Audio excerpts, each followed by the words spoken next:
So ngayon guys, magbibigay tayo ng 5 ml na vitamins AB Complex DE. So ito po ay dumalaga. So 5 ml lang kapag dumalaga. Okay na po yung 5 ml. Sa bagong walay dapat nasa 5 ml pataas. Depende sa laki.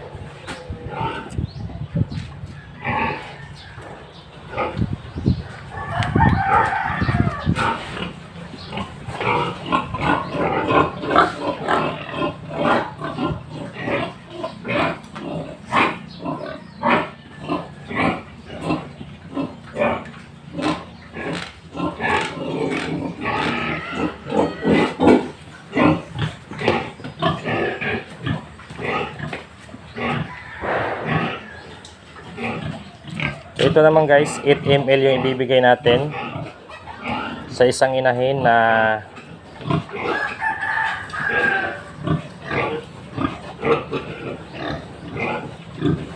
sa mga nagtatanong po ano po daw yung ibibigay para po maraming anak at mabilis maglandi. Vitamins A, D, E po ito. So ito lang po yung gamit ko. Norobit multivitamins.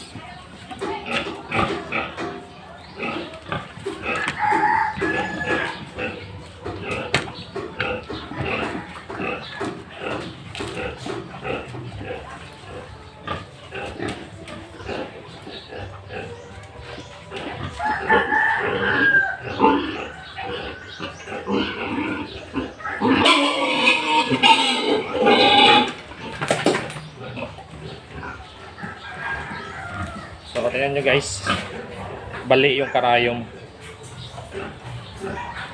Yan, nabali. Buti hindi pumasok doon sa balat. Natanggal po natin. So, pinalitan natin ng karayom guys. Yan.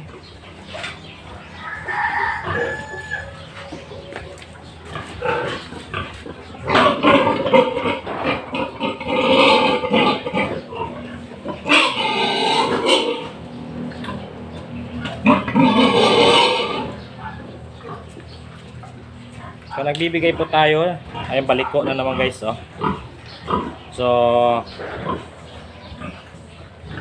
ito may posibilidad na mabali ito kapag sa susunod na pag-inject.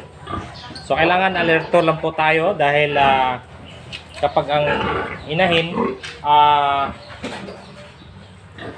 nasa condition po, so hindi basta-basta po yan na-inject natin, kaya pabilisan po ang galaw.